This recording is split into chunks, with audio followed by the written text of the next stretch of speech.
Hello, this is Professor James Strickler, and this is a course in American government. This lesson is from Unit 6, about interest groups and political parties. It is Lesson 5, about why people join interest groups. In this lesson, you'll learn about the free rider problem.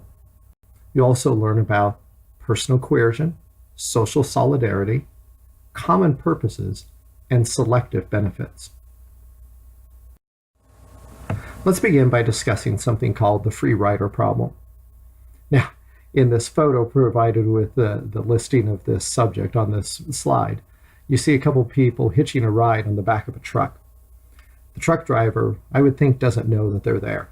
Essentially, they're getting a free ride. In the context of interest groups that we've been talking about during this lesson, the last several lessons, what this allusion to free riding is about people benefiting somehow from what the interest group is doing, like the people being towed by the truck benefiting from it where it's going, but without actually supporting the efforts of the interest group. In other words, the people holding on the back of the truck were not in any way contributing to the cost of the truck actually making that trip. Well, similarly, there can be people who benefit from the actions of an interest group without providing any assistance to it. So let's say the interest group is pressuring government to make the air and the water cleaner. In the end, everybody benefits from cleaner air and water.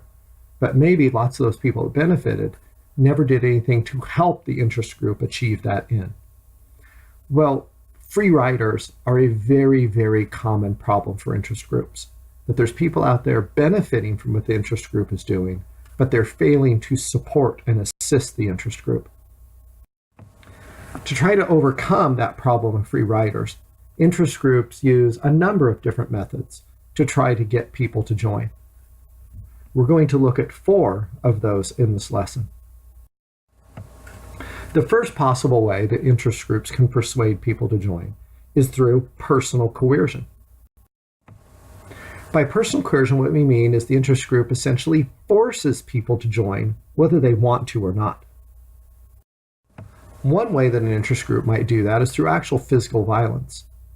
The picture here is of some members of a union at the Ford auto plant beating up a worker at the plant that was declining to join the union and work with them.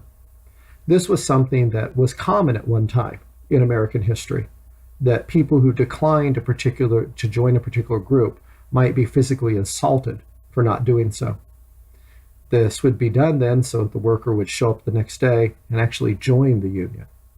Now, this may not commonly happen anymore, but it's an example of the kind of things that interest groups have been willing to do in the past to try to get people to join. Now, a more common way for interest groups to coerce people into joining is to use the law to get them to do so. A very obvious example of this is the requirement found in some states that teachers have to join a teachers union. Now, from the union's point of view, the reason they want to have a law like this is to avoid the free rider problem. When the union goes in and negotiates a new teacher's contract with a school district, all the teachers in the district benefit from it, whether they're members of the union or not. Well, the union doesn't like that idea, that they're helping all the teachers get a better contract, but only some of them are paying to help the union do this. So teachers' unions in many states have convinced the state governments to pass laws that have required teachers to join the teachers' unions, or at least provide monetary support to the teachers' unions' efforts to bargain for new contracts, whether they even join or not.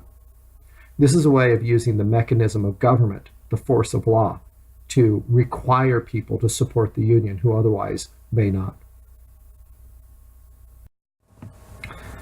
In addition to using coercion or force to get people to join, unions might also attract people through what we call social solidarity. Oh, did I say unions? I meant interest groups might also attract people through what we can call social solidarity.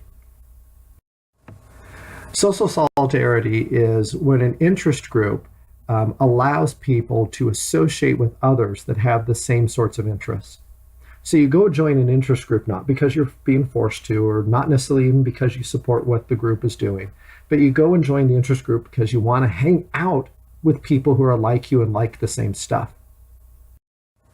An example of this might be somebody joining a motorcycle club. Now, motorcycle clubs, particularly well-organized ones, might in fact be interest groups that pressure governments to do things for them, such as they could put pressure on the government to relax laws that require motorcycle riders to wear helmets. Now, somebody might join one of these motorcycle clubs, not really caring about what sort of political activities they're in, but just wanting to hang out with other people that like motorcycles and ride around with them. So this is one reason why people join interest groups, is to just be around other people who share the same interests.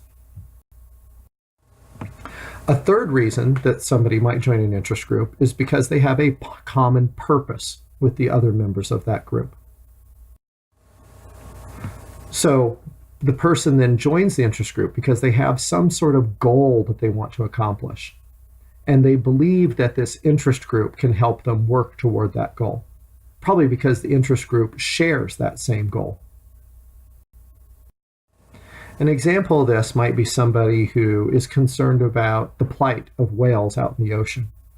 At one time, this was a very well-known effort that was being made by some interest groups to save the whales.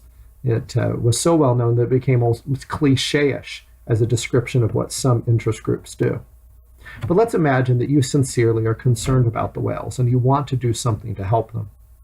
Well, you're going to accomplish very little as a single person. But if you band together with other people who have the same concerns, then you can put pressure on government to change laws, change trade agreements, things like that, to either directly stop people from whaling or put pressure on other countries that allow whaling to stop it also. So you would, in this case, you would join the interest group because of your common purpose that you're trying to accomplish with the other members of the interest group. The fourth reason why you might join an interest group is to obtain selective benefits. Selective benefits are things that you receive privileges that you get from becoming a member of an interest group that you wouldn't receive otherwise. So you join to get something from the group itself. A really well-known example of this is the selective benefit that members of the A.A.R.P receive. The A.A.R.P is the American Association of Retired Persons. And people who join this group receive a card that allows them to get discounts. In this picture, they're getting a free donut from Dunkin' Donuts. They can use this card to perhaps get discounts when they get a prescription from a drugstore or when they check into a hotel, things like that. And so many people will join the A.A.R.P for no other reason than to get the discount card, not caring about what the interest group is actually pressuring government to do. A good example of this was seen when the United States Congress was debating whether or not to pass the Affordable Care Act, commonly known as Obamacare.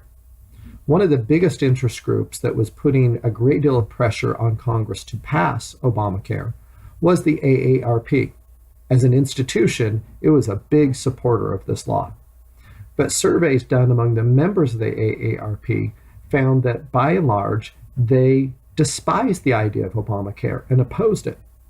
So how do you have an organization trying to pursue a policy that most of its members disagree with?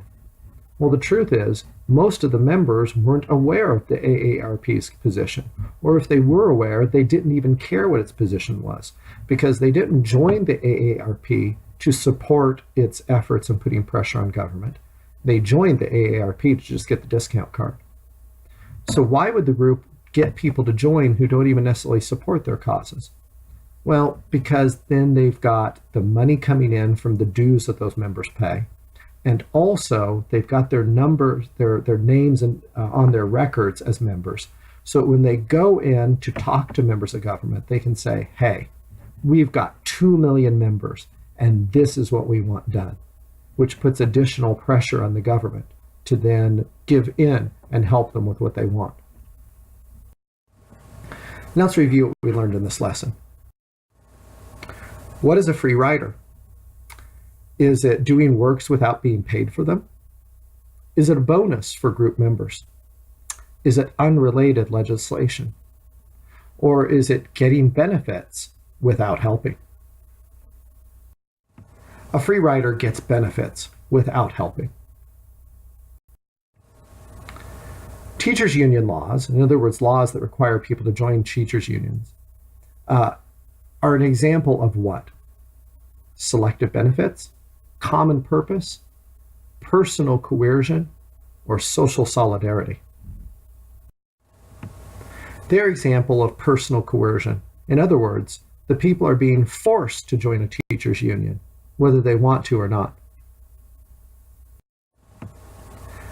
Why join a group for social solidarity? Is it to be with people that are like you? Is it to fulfill some sort of legal obligation? Is it to make more money? Or is it to get help accomplishing some goal?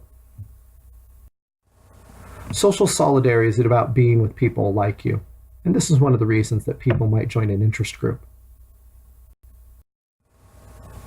Why would someone likely join Greenpeace to save the whales? Is it because of personal coercion, or social solidarity, or common purpose, or selective benefits? The most likely reason for people to join this particular interest group, Greenpeace, to save the whales is that they have a common purpose, and it's the saving of the whales. They're not there to just hang out with other people like them, or it's not that they were forced to, or it's not that Greenpeace is giving them some sort of reward. It's that they actually want to help with the cause. Which is an example of a selective benefit? A.A.R.P discount cards, motorcycle helmet laws, union membership, or teacher contracts. The best example of a selective benefit for joining an interest group is receiving the A.A.R.P discount card. It's a very specific thing that allows people to not have to spend as much money simply by becoming a member of the interest group. They get something directly in return for joining. That does it for this lesson. The next lesson will be also from Unit 6. It'll be Lesson 6, and it'll be about inside lobbying.